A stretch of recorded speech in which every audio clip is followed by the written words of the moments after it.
मैंने अभी अभी 1 अरब रुपयों की लॉटरी जीती है। मैं खुशी से चीखने वाली थी कि अचानक एक ठंडक ने उसे जमा दिया। गिरने की बेजनी मेरी सौतेली माँ सलोनी की आंखों में जहरीली क्रूरता। मेरे पापा अर्जुन खून के तालाब में पड़े थे, सीना छलनी जैसे कल की बात हो। मैं सच में पुनर्जन्म हुई हूँ। ज़ॉम्बी वायरस फैलने से 1 महीने पहले वापस आ गई, जब वो जहरीली औरत अभी भी नेक मुखौटा पहने थी। वो दिन जब उसने पापा को अपनी उंगली पर नचाया था पिछले जन्म में, जब सर्वनाश हुआ पापा और मैंने जो थोड़ा बहुत सामान जोड़ कर रखा था सलोनी के लिए सीढ़ी बन गया। वो दिल दहला देने वाला दर्द और हड्डी तक समा गई नफरत अब भी मेरे सीने में जल रही है। मैं वास्तविकता में वापस आई, मेरी पीठ ठंडे पसीने से तर थी। लिविंग रूम की फ्रेंच खिड़कियों से मैंने सलोनी को पापा को चिकन सूप देते देखा, उस नकली मीठी मुस्कान के साथ। जो नहीं जानते उन्हें लगेगा वो कितनी प्यारी और केयरिंग है, लेकिन मैं बहुत अच्छी तरह जानती हूँ उस नेक मुखौटे के नीचे क्या लालची ख्यालात छिपे हैं। 1 अरब, यह आसमान से मिली जीवन रेखा है। हालात बदलने और बदला लेने का मेरा इकलौता मौका। मैंने खुद को शांत करने की कोशिश की, मेरा दिमाग दौड़ने लगा।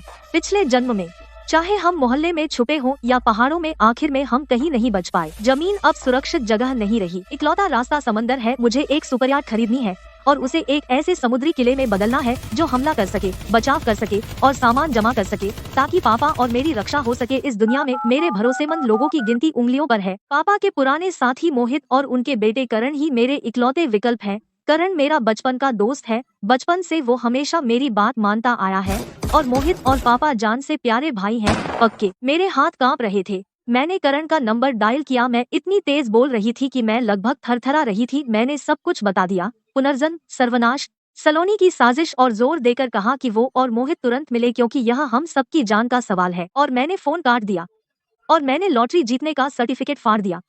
फिर मैं बाथरूम में गई और उसे नाली में बहा दिया। मैं सलोनी को इसकी जरा सी भी भनक नहीं लगने दे सकती, वरना हमारे पास चीजों को पलटने का मौका नहीं होगा। दोपहर में मैंने कहा कि मुझे शॉपिंग करने जाना है और एक शांत चाय की दुकान पर करण और मोहित से मिली। मैंने अपने पिछले जन्म की आपदा का हर विवरण रख दिया, वायरस फैलने की भयावहता से लेकर सलोनी के बुरे कामों तक। मैंने कुछ नहीं छिपाया। करण चौंक गया, उसकी आंखें हैरानी से फैल गईं, लेकिन उसे जरा भी संदेह नहीं हुआ। एक पल की चुप्पी के बाद उसने गंभीरता से सिर हिलाया। यह बिना शर्त का विश्वास सर्वनाश में किसी भी आपूर्ति से अधिक मूल्यवान है। मोहित ने भौहें चढ़ाई और एक पूरी सिगरेट खत्म कर दी। उसने जोर से मेज पर पटक दिया और कहा कि वह पूरी तरह मुझ पर भरोसा करेगा। बस बताओ मुझे क्या करना है। मैंने पहले से तैयार की गई सरल योजना निकाली और एक नौका खरीदने और उसे किले में बदलने का विचार रखा। मोहित ने मौके पर ही फैसला ले लिया। वह आपूर्ति और हथियारों का स्टॉक करने के लिए अपनी सारी पारिवारिक संपत्ति लगाने को तैयार था। करण ने भी तकनीकी काम के लिए स्वेच्छा से कहा। नौका को एक अभेद्य किला बनाने का वादा करते हुए हम तीनों ने सहमति बना ली और अलग अलग काम करने पर राजी हो गए। हमने इसे सख्त गोपनीय रखा और एक शब्द नहीं बोला। जब मैं घर पहुंची, लिविंग रूम का दृश्य देख मैं मन ही मन तिरस्कार से मुस्कुराई। सलोनी पापा के करीब झुकी हुई थी, पारिवारिक लेजर पलटते हुए देखभाल का दिखावा कर रही थी, लेकिन मैं उसकी आंखों में साजिश देख सकती थी। मुझे पता था वह संपत्ति ट्रांसफर करना शुरू करने वाली थी। पिछले जन्म में उसने इसी तरह परिवार को खोखला कर दिया था और अंत में हमें छोड़ दिया। उसने पापा को मीठी बातों में फंसाकर हाँ करवा लिया और फिर मेरी राय पूछने लगी। मैंने अपना गुस्सा दबाया और दिखावा किया कि मुझे परवाह नहीं है। अभी अपने पत्ते दिखाने का समय नहीं है। मुझे इंतजार करना होगा जब तक मैं उसकी बदनामी करने के लिए पर्याप्त सबूत नहीं जुटा लेती और फिर उसे हमेशा के लिए बाहर निकाल दूं और पिछले जन्म में उसने जो किया उसकी सजा दिलाऊं। रात को देर से मैं बिस्तर पर लेटी थी, हाथ में एक फल का चाकू पकड़े हुए। ठंडी धार ने मुझे सचेत रखा। पिछले जन्म की त्रासदी दोबारा नहीं होगी। इस जन्म में मैं इस 1 अरब रुपये का उपयोग हर सुरक्षा पंक्ति को मजबूत करने में करूंगी और पापा की रक्षा के लिए सब कुछ करूंगी और सलोनी को खून से सजा दिलाऊंगी। सर्वनाश में केवल 1 महीना बचा है, समय कम है। हर कदम मजबूत और निर्दयी होना चाहिए, कोई गलती नहीं हो सकती। मेरे पुनर्जन्म के बाद तीसरा दिन था। मैंने एक भरोसेमंद दोस्त से कहा कि वह एक विश्वसनीय निजी जासूस ढूंढे। मैंने उसे सलोनी पर 24 घंटे नजर रखने के लिए भारी रकम दी और उसकी हर हरकत पर नजर रखे। बेशक सिर्फ 3 दिनों के अंदर जासूस अहम जानकारी लेकर लौटा। सलोनी ने पहले ही किसी अजनबी के साथ गठजोड़ कर लिया था। पापा की कई प्राचीन पेंटिंग्स सस्ते दामों में बेच रही थी। उसने शहर के बीचों बीच खाली फ्लैट के कागजात भी चुपके से निपटा दिए और खरीदार उस आदमी का रिश्तेदार था। मैंने सारे सबूत सुरक्षित रखे, बिना उसे तुरंत बेनकाब किए। सलोनी जैसे ढोंगी से निपटने के लिए एक ही घातक वार करना पड़ता है। उसे बहस करने या पलटवार करने का मौका नहीं मिलना चाहिए।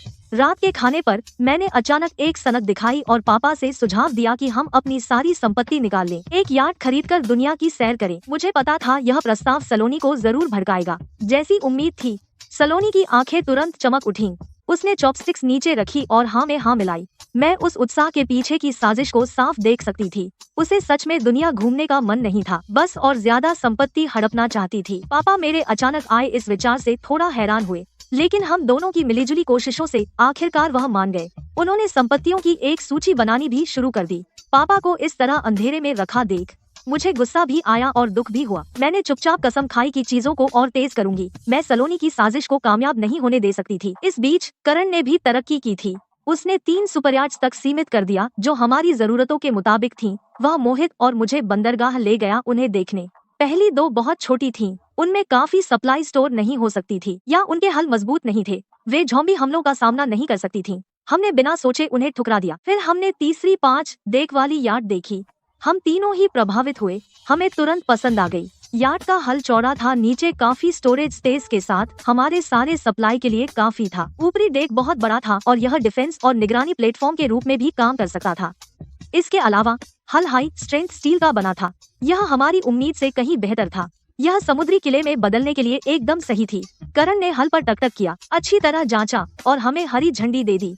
उसने कहा कि वह तुरंत एक टीम को बुलाएगा, पहले हल को मजबूत करेगा, फिर पूरी रक्षा प्रणाली लगाएगा। उसने वादा किया कि वह इसे एक सुरक्षित और युद्ध तैयार बेस बना देगा। मोहित ने भी तुरंत फंड जुटाने का वादा किया। वह अपने कनेक्शंस का उपयोग करके चैनल सुरक्षित करेगा। हमें पहले से हथियार और ईंधन खरीदने की जरूरत थी। जब सर्वनाश आएगा पैसा काम नहीं आएगा, इसलिए हमें जल्दी तैयारी करनी होगी। वापस जाते वक्त जासूस का फिर से फोन आया। उसने कहा कि सलोनी बेचैनी से एसेट लिक्विडेशन की जांच कर रही है। उसने चुपके से पापा का बैंक कार्ड अपने फोन से भी लिंक कर लिया था। वह पैसे हड़पने के लिए बेताब थी।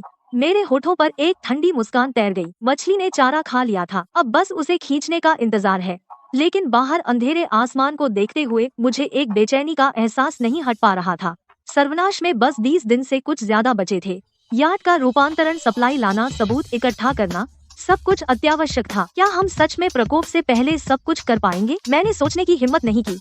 मैंने दांत पीसकर खुद से कहा, मुझे यह करना ही होगा। परिवार की संपत्ति की पूरी तस्वीर पाने के लिए और सलोनी पर आखिरी वार करने के लिए मैंने कहा कि मुझे नौका की मरम्मत की लागत का सटीक हिसाब चाहिए और पापा से सभी मुख्य संपत्तियों की सूची बनाने को कहा। जमा, प्राचीन वस्तुएं और रियल एस्टेट, सब कुछ। एक भी विवरण छूटना नहीं चाहिए था। उसी समय मैंने जानबूझकर सलोनी का खाली घर के लिए संपत्ति हस्तांतरण अनुबंध गलती से पापा के बेडरूम के दरवाजे के पास छोड़ दिया। पापा ने अनुबंध उठाया और कुछ देर देखा। उनका चेहरा पहले पीला फिर लाल हो गया, होंठ कसकर बंद हो गए। लेकिन फिर भी वह हठपूर्वक सलोनी का बचाव करते रहे, कहते रहे कि शायद यह गलतफहमी है और शायद किसी ने उसे हस्ताक्षर करने के लिए मजबूर किया। मैंने पापा की आंखों में संदेह और अविश्वास देखा, तो मैंने जोर नहीं दिया। इसके बजाय मैंने उस शाम परिवार के खाने का सुझाव दिया और सलोनी को भी बुलाया ताकि हम बातें साफ कर सके। डिनर में सलोनी बहुत प्यारी और आकर्षक बनी हुई आई और बैठते ही वह शिकार बनने लगी। उसने जानबूझकर यह भ्रम पैदा किया कि मैं उससे जलती हूँ और वह सिर्फ शांति चाहती है। उसने रोने का नाटक भी किया और अंत में सारी पारिवारिक संपत्ति उसे सौंपने का प्रस्ताव रखा, पैसे पर पूरा नियंत्रण पाने की कोशिश में। उसका बहाना देखकर मुझे सिर्फ घृणा हुई। समय पक चुका था, अब उसका असली रूप दिखाने का समय था। मैंने अपना फोन निकाला और जासूस से मिली रिकॉर्डिंग चलाई। उसमें सलोनी और अजनबी के बीच की बातचीत साफ रिकॉर्ड थी। हर शब्द में संपत्ति चुराने और सर्वनाश पर पापा और मुझे अकेला छोड़ने की साजिश थी। फिर मैंने कैलीग्राफी के लेन देन के रिकॉर्ड और प्रॉपर्टी ट्रांसफर के सर्टिफिकेट मेज पर रख दिए। सबूत पक्के थे, उसके इनकार की कोई गुंजाइश नहीं थी। सलोनी का चेहरा पीला पड़ गया, आंखों में घबराहट थी। हकलाते हुए वह पूरा वाक्य भी नहीं बोल पा रही थी। उसने फिर भी कहा कि उसे फंसाया गया, लेकिन पापा ने सारे सबूत देखे, अपनी दिवंगत पत्नी के बारे में सोचा और लाल आंखों से जोर से मेज पटक दी। उनका दबा हुआ गुस्सा और निराशा अंततः फूट पड़ी। उन्होंने सलोनी की ओर इशारा किया और चिल्लाकर कहा कि वह अपना सामान पैक करे और निकल जाए। सारे रिश्ते खत्म, उसे फिर कभी नहीं देखना चाहते। जब उसका नकाब पूरी तरह उतर गया, सलोनी ने नाटक छोड़ दिया। उसने मुझे घूरकर देखा, आंखों में जहर था। साफ तौर पर मुझसे नफरत थी कि मैंने उसकी योजना बर्बाद कर दी। वह अपने कमरे में भागी, कुछ सामान बैग में डाला और उसी रात चली गई। उसकी छाया को रात में गायब होते देख मैंने राहत की सांस ली, लेकिन मैं बिल्कुल भी निश्चिंत नहीं थी। मैं सलोनी को बहुत अच्छी तरह जानती हूँ। वह छोटी छोटी बातों का बदला लेती है और इसे आसानी से जाने नहीं देगी। आने वाले दिनों में हमें और भी सावधान रहना होगा। सलोनी वाकई हार नहीं मानती थी। अगली सुबह वह सबसे पहले दरवाजे पर आ गई, रोती चिल्लाती पापा से मिलने की मांग कर रही थी। उसने घर में जबरदस्ती घुसने की भी कोशिश की। वह हंगामा करके हमें परेशान करने की कोशिश करती रही। किस्मत से मोहित तैयार था और पहले ही पहरा देने आ गया। उसने उसे ठीक दरवाजे पर रोक दिया। मोहित ने पूरे अधिकार से उसे ठंडे लहजे में चेतावनी दी, अगर उसने दोबारा मुसीबत खड़ी करने की हिम्मत की तो वह उसकी संपत्ति हस्तांतरण और लिंड परिवार के खिलाफ साजिशों को बेनकाब कर देगा। वह सुनिश्चित करेगा कि इस शहर में उसके लिए कोई जगह न बचे। सलोनी मोहित के सामने डर गई। उसका चेहरा पीला पड़ गया। उसने हल्की हल्की गालियां बुदबुदाई। आखिर में उसने और मुसीबत खड़ी करने की हिम्मत नहीं की और चुपचाप चली गई। अभी के लिए सलोनी से निजात पाकर हम चारों ने आधिकारिक तौर पर एक उत्तरजीविता दल बना लिया। हमने काम बांट लिया और सर्वनाश की तैयारी में जुट गए। मैं समग्र समन्वय की प्रभारी थी, यॉट संशोधनों और आपूर्ति सूचियों की विस्तृत योजनाएं बनाती थी। मैंने अपने पिछले जीवन से याद की गई हर दुर्लभ संसाधन को सूचीबद्ध किया, भोजन, दवाएं और दैनिक आवश्यकताओं से लेकिन उपकरण और औजार तक कुछ भी नहीं छोड़ा गया। करण ने तकनीक पर ध्यान केंद्रित किया। उसने पतवार मजबूत करने के लिए एक पेशेवर टीम से संपर्क किया और रक्षा प्रणाली और पानी के नीचे निगरानी उपकरण स्थापित करने के लिए यॉट की सुरक्षा सुनिश्चित करते हुए। वहीं दूसरी ओर मोहित ने अपने संपर्कों और संपत्ति का उपयोग किया। उसने हथियार, ईंधन और दवाएं खरीदी। सर्वनाश में बचने के लिए यही असली करेंसी है। हमें पहले से बहुत सारा स्टॉक करना होगा। पापा सारी एसेट लिक्विडेशन संभाल रहे हैं। वे शेयर, प्रॉपर्टी, सब कुछ कैश और सप्लाई में बदल रहे हैं। इससे हमारी तैयारियों को फंड मिलेगा। मैंने विशेष रूप से करण से कहा था कि वह प्रभाव रोधी ढांचा और वाटर कैनन लगाए। मैंने पिछले जन्म में देखा था कि ज़ॉम्बी कितने विनाशकारी होते हैं। सामान्य सुरक्षा बिल्कुल बेकार है। हमें इसे पूरी तरह सुरक्षित बनाना होगा। करण ने सब कुछ नोट कर लिया।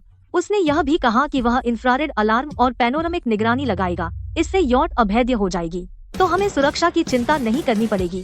पापा को एसेट लिक्विडेट करने में बहुत परेशानी हुई। कुछ शेयर अचानक लोअर सर्किट लग गए, इसलिए अभी बेचना मुश्किल है। वे इतने चिंतित थे कि उनके मुंह में छाले हो गए। उन्होंने अपने पुराने साथियों से मदद मांगी। कई दिनों की भागदौड़ के बाद आखिरकार उन्होंने सारी एसेट लिक्विडेट कर दी। उन्होंने बड़ी रकम जुटाई। पापा के मंदिरों पर नए सफेद बाल देखकर मेरा दिल टूट गया। पिछले जन्म में मैं बहुत नादान थी और उन्हें बहुत तकलीफ दी। इस जन्म में मेरी बारी है उन्हें बचाने की। वायरस फैलने में सिर्फ 20 दिन बचे हैं। सब लोग काम में डूबे हुए हैं। आराम करने का लगभग समय नहीं है। मैं हर दिन सप्लाई लिस्ट बार बार चेक करती हूँ। करण पोर्ट पर यॉट के मॉडिफिकेशन की निगरानी कर रहा है। मोहित संसाधनों के समन्वय के लिए भाग रहा है। पापा सप्लाई ट्रांसपोर्ट करने के लिए ट्रकों का इंतजाम करने में व्यस्त है। सबको मिलकर बचने के लिए काम करते देखकर मुझे काफी राहत महसूस होती है। लेकिन कभी कभी सलोनी का वो जहरीला नजर याद आता है जब वह जा रही थी और मैं थोड़ी बेचैन हो जाती हूँ। बस ऐसा लगता है कि वह वापस आकर मुसीबत खड़ी करेगी। नौका का रिफिट एक महत्वपूर्ण चरण में है। करण और उसकी टेक टीम दिन रात काम कर रही है। वे पूरी तरह से बंदरगाह पर ही रहने लगे हैं, कभी ढीला नहीं छोड़ते। मैं हर दूसरे दिन बंदरगाह जाता हूँ प्रगति देखने। हर बार जाने पर कुछ नया होता है। इस बार जब मैं पहुंचा, पतवार को स्टील की 2 मोटी परतों से मजबूत किया गया था। सभी खिड़कियों को बुलेट प्रूफ सामग्री से बदल दिया गया था। अब ज़ॉम्बी हमलों से नुकसान की चिंता नहीं। डेक पर मजदूर ऑटो कैनन और वाटर कैनन लगा रहे थे। करण ने कहा कि उन्होंने वाटर कैनन में कुछ खास अपग्रेड किए हैं। इसमें पेपर स्प्रे मिलाया जा सकता है, ज़ॉम्बी के खिलाफ और भी कारगर होगा। निचले केबिन को एक सीलबंद स्टोरेज रूम और मेडिकल बे में बदल दिया गया। वेंटिलेशन और वाटर प्रूफिंग बेहतरीन है। स्टोरेज रूम को अलग अलग जोन में बांटा गया है। इससे बाद में सप्लाई छांटना आसान होगा। मेडिकल बे में अभी और उपकरण लगाए जा रहे हैं।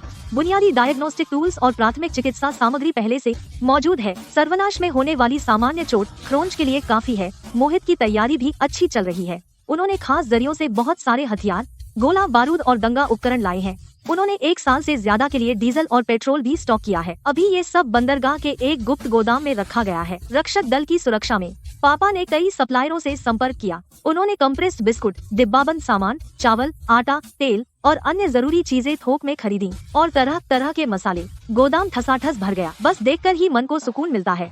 मेरे जिम्मे दवाएं और रोजमर्रा की चीजें लाना था। शक से बचने के लिए मैंने कहा कि ये कंपनी के फायदे के लिए है। मैंने ढेर सारी एंटीबायोटिक्स, दर्द निवारक पट्टियां, हर तरह की दवाएं खरीदी। साथ ही टॉयलेट पेपर, सैनिटरी पैड, गर्म कपड़े, जरूरी चीजें। बिल चुकाते वक्त दुकान मालिक ने मजाक किया कि क्या मैं सुपरमार्केट खोल रही हूँ। मैंने बस हंसकर टाल दिया, जरा भी भेद नहीं खुलने दिया। उस रात जब मैं गोदाम से सामान चेक करके बाहर निकली तो अंधेरा घना हो चुका था। जैसे ही मैं एक सुनसान गली से गुजर रही थी, मुझे लगा जैसे कोई मेरा पीछा कर रहा है। वह अजीब सी नजरों का एहसास मुझे तनाव में डाल गया। मैंने बिना जताए अपने कदम तेज कर दिए। एक अंधे मोड़ का फायदा उठाकर घूमकर देखा। मुझे धुंधला सा एक परिचित आकार छिपते दिखा। वह सलोनी थी। मेरा दिल बैठ गया। बेशक वही थी। वह अब भी हार नहीं मान रही। लगता है वह पता लगाने की कोशिश कर रही है कि हमने अपना सामान कहाँ छिपाया है। चुराने की फिराक में है। मैंने उसका सामना नहीं किया, दिखावा किया कि मुझे दिखा ही नहीं। चलती रही। गली से निकलने के बाद ही मैंने फोन निकालकर करण को कॉल किया। उससे कहा कि यॉट और गोदाम के आसपास तुरंत और कैमरे और इंफ्रारेड अलार्म लगवा दे और 2 लोग शिफ्ट में पहरा दे। हमें पूरी तरह तैयार रहना होगा। फोन रखने के बाद मैं घने अंधेरे आसमान को देखती रही। मेरी आंखें ठंडी हो गईं। अगर सलोनी ने फिर से कोई शरारत की तो मैं उसे बख्शने वाली नहीं हूँ। इस जन्म में मैं किसी को भी हमारी उत्तरजीविता योजना को बर्बाद नहीं करने दूंगी। सर्वनाश में 10 दिन बाकी है। नौका का नवीनीकरण लगभग पूरा हो गया है। सभी सुविधाओं का परीक्षण हो चुका है। बस नौका पर सामान लादना बाकी है और अंतिम तैयारियां करनी है। हमने बैचों में सामान ले जाना शुरू कर दिया। करण और पापा ने इन्वेंट्री और रजिस्ट्रेशन संभाला। अलग अलग केबिनों में खाना, दवाएं और हथियार रखे। हमने स्टोरेज रूम में क्लाइमेट कंट्रोल भी लगाया ताकि सामान गीला और खराब न हो। मैंने एक केबिन चेक किया ताकि सुरक्षा, पानी, बिजली और कम्युनिकेशन सब ठीक से काम कर रहे हों। करण ने जल विलवणीकरण यंत्र और सोलर पैनल जोड़े। अगर ईंधन खत्म भी हो जाए, हम फिर भी बुनियादी पानी और बिजली की जरूरतें पूरी कर सकते हैं। इससे समुद्र में जीवित रहने की 2 सबसे बड़ी समस्याएं हल हो जाती हैं। थका हुआ लेकिन दृढ़, उसने मुझसे कहा, इस तरह हम समुद्र में सालों तक रह सकते हैं, कोई दिक्कत नहीं। जब पापा सामान छांट रहे थे, उन्होंने पाया कि मैंने बच्चों की दवाओं और गर्म कपड़ों का एक डिब्बा अलग रखा है। वह हैरान हुए और पूछा क्यों। मैंने अपने पिछले जन्म में सर्वनाश में पीड़ित मासूम बच्चों के बारे में सोचा। मेरा दिल बैठ गया। मैंने पापा से कहा कि सर्वनाश में बच्चों की सबसे बुरी हालत होती है। अगर हमें कोई बचा हुआ बच्चा मिलता है, हम उनकी जितनी मदद कर सकते हैं करेंगे। यह दयालुता मेरे पिछले जन्म के पछतावे को पूरा करने के लिए है और सर्वनाश में इंसानियत के आखिरी टुकड़े को पकड़े रहने के लिए। मोहित और करण दोनों मेरी बातों से प्रभावित हुए। मोहित ने तुरंत और भी सामान अलग रखने का फैसला किया। उन्होंने कहा, चाहे सर्वनाश कितना भी क्रूर हो, हम अपनी जमीर नहीं खो सकते, तो चलो और सामान जमा करें। हम भरोसेमंद बचे हुए लोगों की मदद कर सकते हैं जो हमें मिले। हम सब जानते हैं कि सर्वनाश में जीवित रहना कितना क्रूर है, लेकिन हम में से कोई भी अपनी इंसानियत पूरी तरह नहीं खोना चाहता। यह समझ हमें एक दूसरे के करीब लाती है, लेकिन हमारी दयालुता ने हमें कोई शांति नहीं दी। उस रात करण ने निगरानी में कुछ गड़बड़ देखी। सलोनी हाल ही में बंदरगाह के आसपास मंडरा रही है। वह संदिग्ध हरकतें कर रही है। उसने कुछ संदिग्ध लोगों से भी संपर्क किया। वे एक कोने में दुबके चुपके से फुसफुसा रहे थे। यह स्पष्ट है, उसकी नजर हमारी नौका और सामान पर है। वह हमारे जाने से पहले हम पर घात लगाना चाहती है और जीवित रहने के लिए हमारी जरूरत की सब चीजें चुरा लेना चाहती है। हमने तुरंत सुरक्षा कड़ी कर दी। मोहित ने सबको हथियार बांट दिए। उन्होंने धैर्यपूर्वक मुझे और पापा को बंदूक चलाना सिखाया। पकड़ से लेकर निशाना और गोली चलाने तक उन्होंने हमें हर कदम समझाया। करण ने अलार्म सिस्टम अपग्रेड किया, उसकी रेंज बढ़ाते हुए। जैसे ही कोई नौका के 100 मीटर के अंदर आता है, कॉकपिट का अलार्म बजता है। रात हुई और बंदरगाह शांत हो गया। खतरा परछाइयों में दुबका था। वायरस आने में बस 3 दिन बाकी थे। शहर शांत लग रहा था, लेकिन अंदर ही अंदर तनाव उबल रहा था। हवा में बेचैनी साफ महसूस हो रही थी। देर रात हम चारों अभी भी यॉट पर थे, आखिरी तैयारी कर रहे थे। स्टॉक चेक, गियर कैलिब्रेशन, कोई चूक बर्दाश्त नहीं थी। फिर यॉट का इंफ्रारेड अलार्म बज उठा, रात के सन्नाटे को चीरता हुआ। करण कॉकपिट की तरफ दौड़ा और फीड खोल ली।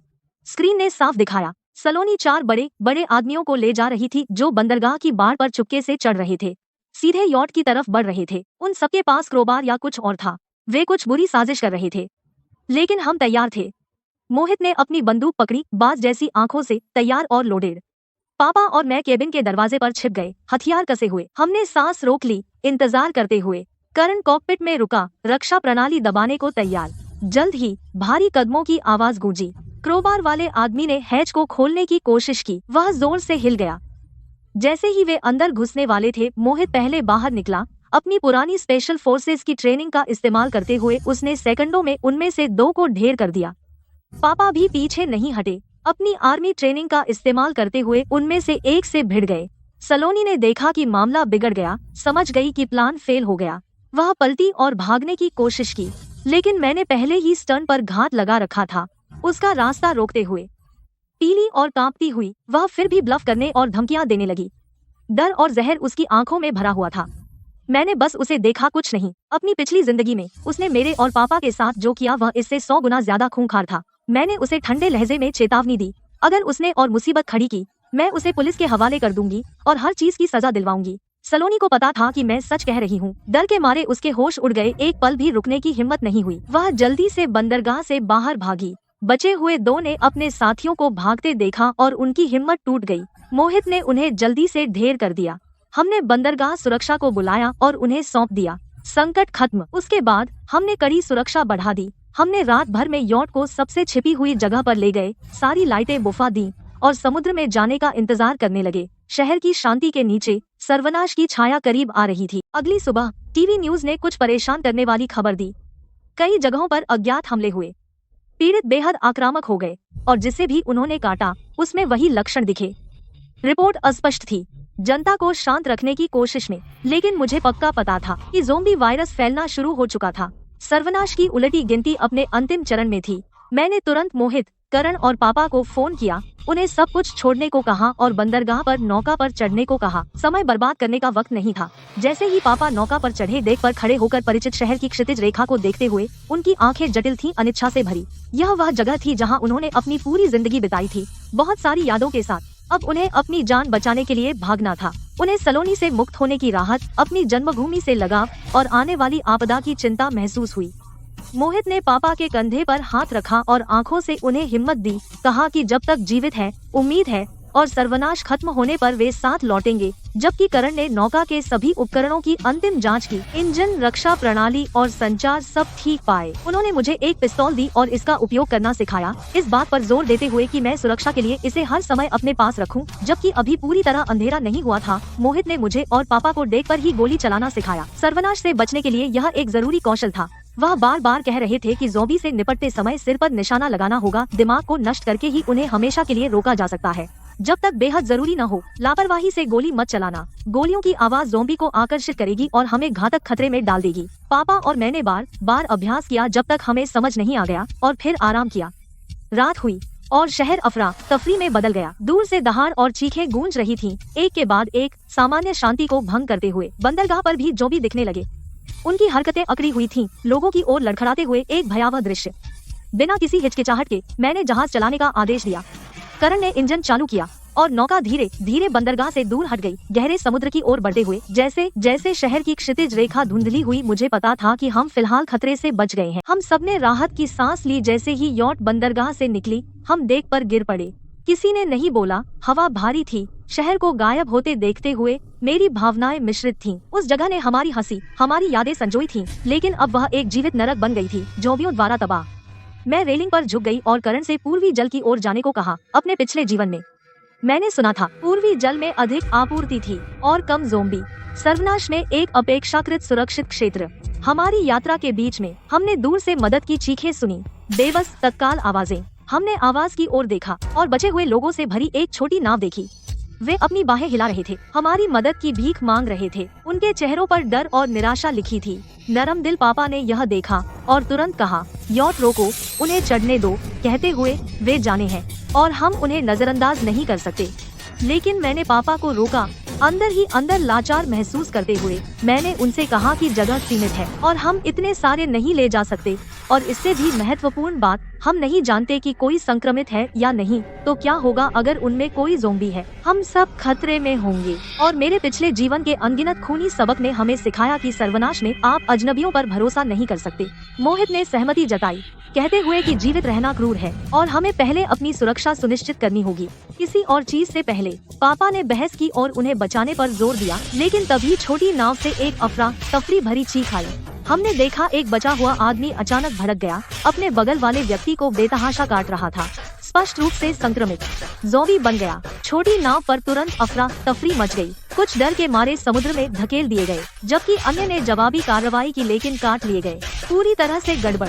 जल्द ही नाव का संतुलन बिगड़ गया और पूरी तरह से पलट गई। सतह पर केवल हल्की चीखें और गुर्राहटें, फिर सन्नाटा। हम चुप हो गए और पापा का चेहरा पीला पड़ गया, सिर झुकाए, चुप रहते हुए, अपराधबोध और लाचारी से भरा हुआ। मुझे पता था कि वह बहुत बुरा महसूस कर रहे थे, लेकिन यह सच है, योग्यतम की उत्तरजीविता। केवल ताकतवर ही बचते हैं, दया के लिए कोई जगह नहीं। करण ने मेरे कंधे पर हाथ रखा, आंखें दृढ़, चुपचाप मुझे सांत्वना दे रहे थे। मैंने अपने बगल के तीनों को देखा और दुखी होने से खुद को नहीं रोक पाई। यह तो बस शुरुआत थी। यॉट खुले पानी में आ गई। जब हमें लगा कि थोड़ी शांति मिलेगी, करण ने अचानक चिल्लाकर कहा, उसकी आवाज में घबराहट थी। उसने रडार स्क्रीन की ओर इशारा किया और कहा कि कई लक्षण डिटेक्ट हुए हैं, सीधे हमारी ओर आ रहे हैं। हम ब्रिज की ओर दौड़े। स्क्रीन पर लाल बिंदुओं को देखते हुए मेरा दिल बैठ गया। एक बुरा एहसास मुझे घेर रहा था। जैसे जैसे लक्ष्य पास आते गए, करण ने स्क्रीन को जूम करके देखा। सबकी सांसें थम गईं, इतने स्तब्ध कि एक शब्द भी नहीं बोल सके। हिलते हुए लक्ष्य ज़ॉम्बी थे, पानी पर तैर रहे थे। उनके शरीर म्यूटेट हो गए थे। उनकी उंगलियों और पैर की उंगलियों के बीच झिल्ली बन गई थी। उनके अंग पानी में अजीब कोणों पर हिल रहे थे। वे तेज नहीं थे, लेकिन उनमें एक डरावना अटल दृढ़ संकल्प था। धीरे धीरे यॉट के करीब आ रहे थे। किसी को उम्मीद नहीं थी कि ज़ॉम्बी समुद्र में जीवित रहने के लिए विकसित हो सकते हैं। हमें लगता था कि सर्वनाश में समुद्र एक सुरक्षित ठिकाना है जो हमें ज़ॉम्बी से दूर रखता है, लेकिन अब यह पहले सुरक्षित जगह अब सुरक्षित नहीं रही। तुरंत सब में दहशत फैल गई। सोचने का समय नहीं था, हमें तुरंत एक्शन में आना पड़ा। मैंने करण को चिल्लाकर कहा कि वाटर कैनन चालू करो और मोहित को गोली चलाने के लिए तैयार रहने को कहा। मोहित ने अपनी बंदूक पकड़ी, आ रहे ज़ॉम्बी पर निशाना लगाकर गोली चलाई। गोलियां ज़ॉम्बी के सिरों को चीरती हुई निकल गईं। गहरा हरा तरल निकलने लगा, पानी पर छिटकता हुआ और बदबू मारता हुआ। लेकिन ज़ॉम्बी बहुत थे, एक मरा और दूसरा उसकी जगह ले लेता। हम सबको मार नहीं सकते थे, चाहे कितनी भी कोशिश कर ले। करण ने जल्दी से यॉट का रास्ता बदला। उसने झुंड से बचने की कोशिश की। उसने वाटर कैनन भी चालू किया।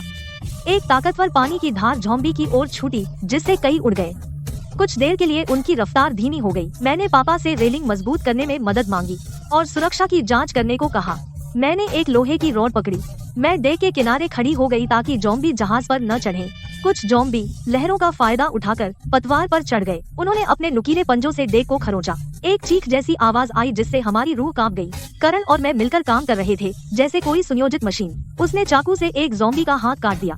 मैंने मौका देखा और रॉड से उसका सिर कुचल दिया। हमने उन्हें एक एक करके समुद्र में गिरा दिया। आधे घंटे की भीषण लड़ाई के बाद हम आखिरकार इन म्यूटेंट ज़ॉम्बी के झुंड से छुटकारा पा गए। यॉट ज़ॉम्बी के झुंड से दूर भाग निकली, लेकिन शांत समुद्र को देखकर मेरे पेट में गांठ सी बंध गई। ज़ॉम्बी विकसित हो रहे हैं, आगे हमें और भी भयानक खतरों का सामना करना पड़ेगा। उन म्यूटेटेड ज़ॉम्बी से छुटकारा पाने के बाद हमने ढीला नहीं छोड़ा। हम बैटलफील्ड साफ करने के लिए बंट गए। पापा और मैंने डेक को दाग, धब्बों और ज़ॉम्बी की गंदगी से साफ किया। बदबू से जी मिचला रहा था, लेकिन हमें झेलना था। करण रेलिंग के पास बैठा नुकसान चेक कर रहा था। उसे जल्दी कुछ खरोंचे मिल गयी। कुछ गंभीर नहीं, लेकिन अगर छोड़ा तो बाद में परेशानी हो सकती थी। उसने औजार लिए और तुरंत ठीक कर दिया। वह तेज और कुशल था। पापा का माथा सप्लाई चेक करते समय और भी सिकुड़ गया। उनकी आवाज में चिंता भरी थी। उस लड़ाई में काफी गोला बारूद खर्च हो गया, फिर से भरना मुश्किल होगा। मैं समुद्र की ओर तकते हुए सोच में डूब गई। पिछले जीवन की एक याद मुझे आई। इन पानी में एक पुराना रिग था। सर्वनाश के शुरुआती दिनों में लोग वहाँ ईंधन पाते थे।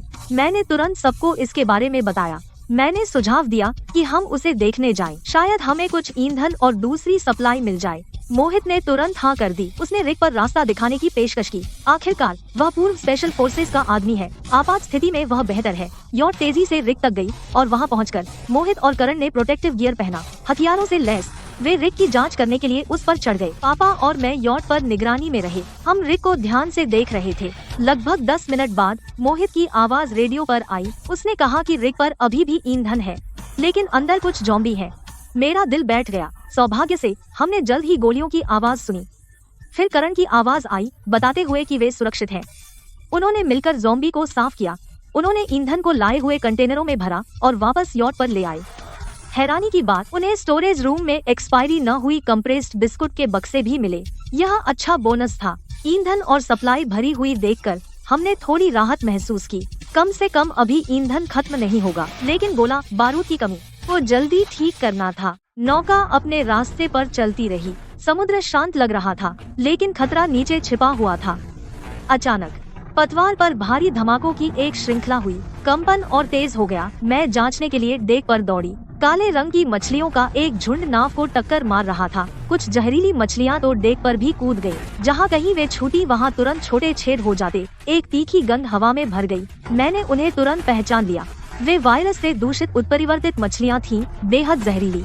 एक छूना और यह विनाशकारी होगा। मैंने सबको चिल्लाकर कहा कि किनारे से दूर रहें। उसी समय मैंने करण से वाटर कैनन चालू करने को कहा। करण ने तेजी से कंट्रोल संभाला। पानी की एक शक्तिशाली धार मछलियों पर छोड़ी गई।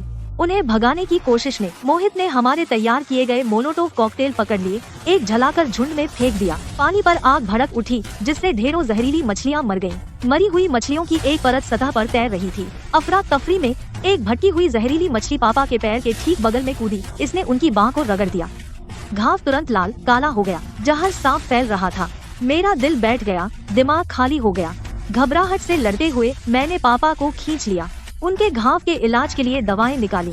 अच्छा हुआ कि हमारे पास बहुत सारी दवाएं थीं। आपातकालीन उपचार के बाद पापा का घाव बिगड़ना बंद हो गया। उनका रंग लौट आया और वे ठीक थे। उसके बाद से हम और सावधान हो गए। करण ने रातों रात नौका के चारों ओर बढ़िया सुरक्षात्मक जाल लगा दिया। उत्परिवर्तित प्राणियों के एक और हमले को रोकने के लिए मैंने इन खतरनाक पानी को चार्ट पर चिन्हित किया। सबको याद दिलाती रही कि इनसे बचें। पापा की बाह देखकर मैंने चुपचाप प्रण किया और सावधान रहने का, कभी किसी अपने को चोट नहीं लगने दूंगी। नौका का ताज़ा पानी कम हो रहा है। अगर हमें जल्दी और नहीं मिला, हम वाकई पानी के संकट में होंगे। मेरी पिछले जन्म की यादों की बदौलत मुझे याद है कि यहाँ से दूर नहीं एक निर्जन द्वीप है। वहाँ एक प्राकृतिक झरना है जिसमें साफ पीने योग्य पानी है। इसलिए मैंने सुझाव दिया कि हम वहाँ पानी भरने चलें। सुरक्षा के लिए मोहित और करण पहले से डोंगी लेकर जासूसी करने गए। ज़ॉम्बी नहीं होने की पुष्टि करने के बाद हम किनारे पर आ गए। द्वीप हरा भरा था, हवा ताजी थी। ज़ॉम्बी ग्रस्त मुख्य भूमि से बिल्कुल अलग दुनिया। मेरी याद के अनुसार हमें तुरंत झरना मिल गया। हम सब रोमांचित थे। पानी मीठा और साफ था। हमने अपने कंटेनर लिए और इकट्ठा करना शुरू किया। पापा और मोहित झरने के पास कैंप लगाने रुके, एक सुरक्षित क्षेत्र साफ करते हुए। करण संचार उपकरण ठीक कर रहा था, बाहरी सिग्नल पकड़ने की कोशिश कर रहा था। इस बीच मैंने कुछ उपकरण लिए और जंगल में चली गई, खाने योग्य जंगली बेरी और साग सब्जी ढूंढने, भोजन का स्टॉक करने के लिए। जंगल घास और झाड़ियों से घना था। मैंने सावधानी से रास्ता बनाया और पहचानी हुई बेरी तोड़ी। तभी पैरों के निशानों का एक सेट मेरी नजर में आया। निशानों के किनारे तेज थे और आकार अजीब थे। वे इंसानी नहीं लग रहे थे, न ही किसी जानवर के जिसे मैं जानती हूँ। वे बहुत बड़े भी थे, साफ तौर पर कोई दोस्ताना चीज नहीं। मैं तन गई और गहराई में जाने की हिम्मत नहीं हुई। मैं जिस रास्ते आई थी वापस भाग गई। मैंने दूसरों को निशानों के बारे में बताया। सब गंभीर हो गए। आसान माहौल गायब हो गया। पता नहीं वहाँ कौन सा प्राणी छिपा था। हमें अभी के लिए गहरी खोज रोकनी पड़ी और कैंप को मजबूत करना पड़ा और सतर्क रहना पड़ा। हम सतर्कता नहीं छोड़ सकते थे। सर्वनाश में अज्ञात हमेशा सबसे घातक होता है। तो द्वीप पर खतरा हो सकता है, यह पता चलने के बाद हमने तुरंत अपने बेस के आसपास चेतावनी के जाल लगा दिए। हमने विस्फोटक दफनाए, चेतावनी की रस्सियां बांधी और पूरी तरह से रक्षात्मक तैयारी की। सबने अपने हथियार तैयार रखे और बारी बारी से पहरा दिया। एक पल भी ढीला नहीं छोड़ने की हिम्मत नहीं हुई। उस रात जंगल से धीमी गुर्राहट आई, पत्तों की सरसराहट के साथ करीब आती हुई। हम तुरंत इकट्ठा हो गए, खुद को संभाला और लड़ने के लिए तैयार हो गए। खुशकिस्मती से गुर्राहट आखिरकार कम हो गई और रात बिना किसी घटना के गुजर गई। अगली सुबह हम जांच करने उठे और देखा कि जाल पूरी तरह से तबाह हो चुके थे। जमीन पर कुछ चांदी के स्केल पड़े थे। वे स्केल सख्त और तेज थे, किनारों पर धातु जैसी चमक थी, छूने पर ठंडे लगते थे। मैंने समझा कि ये कल रात के अज्ञात प्राणी ने छोड़े थे। सबसे ज्यादा संभावना है कि कोई उत्परिवर्तित प्राणी है, जरूर बहुत मजबूत होगा। हमें खतरे का आकलन करने की जरूरत थी, इसलिए हमने जंगल में गहराई तक जाकर जांच करने का फैसला किया।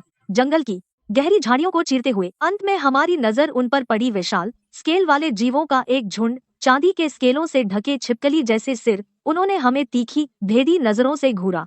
हालांकि वे बेहद आक्रामक लग रहे थे, उन्होंने हम पर हमला नहीं किया। वे बस अपनी सुरक्षा में लगे रहे।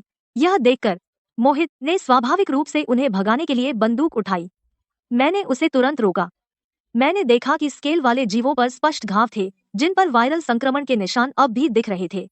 मैंने समझा कि वे भी वायरस के शिकार थे, राक्षस नहीं जो हमें नुकसान पहुंचाना चाहते थे। हम कुछ देर उनके साथ गतिरोध में रहे, शायद यह भांपकर कि हमारा कोई नुकसान का इरादा नहीं। स्केल वाले जीव धीरे धीरे मुड़े और जंगल की गहराई में गायब हो गए।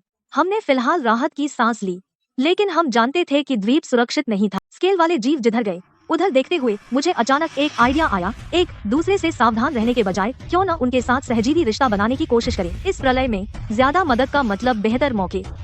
ये स्केल वाले जीव मजबूत हैं, अगर हम साथ मिल जाएं, तो हमारे मौके निश्चित रूप से बढ़ जाएंगे। मैंने सबको अपना आइडिया बताया। मोहित और पापा झिझक रहे थे, लेकिन करण तैयार था और मेरे साथ कोशिश करना चाहता था। मैं करण को जंगल में गहरे ले गई। जो जड़ी बूटियां सूजन और दर्द कम करती हैं, उन्हें इकट्ठा करने। बेस पर वापस आकर हमने उन्हें उबालकर मरहम बनाया।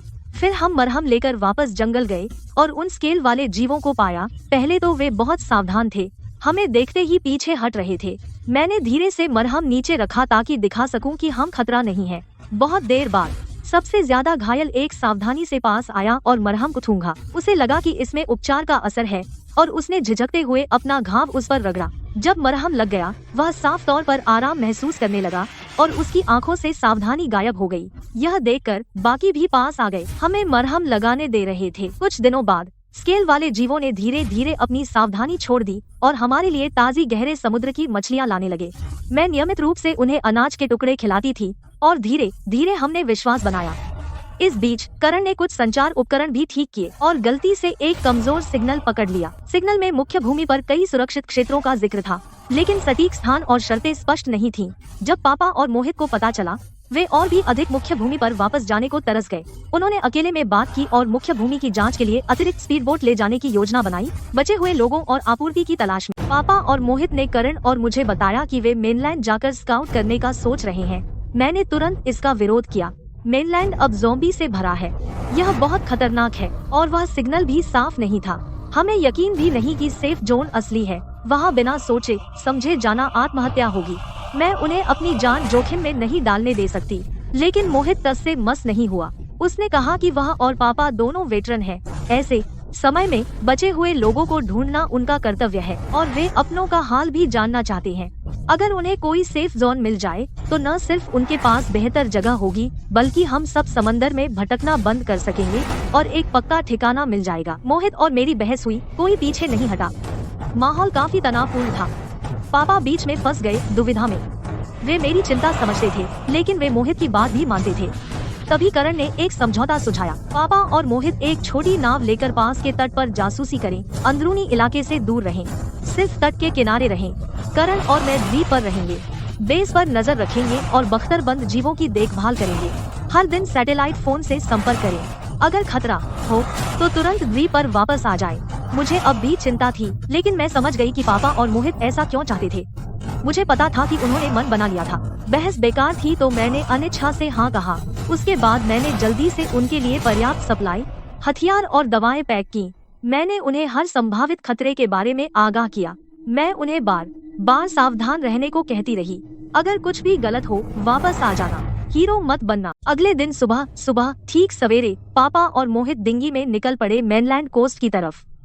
करण और मैं सुनसान द्वीप पर रह गए। देश की सुरक्षा मजबूत कर रहे थे, जाल और हथियार चेक कर रहे थे और हर दिन स्केल क्रिएचर्स की देखभाल कर रहे थे। इस नाजुक सहजीवी संबंध को बनाए रखते हुए साथ ही हम कम्युनिकेशन उपकरणों पर नजर रखे हुए थे, उनकी खबर का इंतजार कर रहे थे।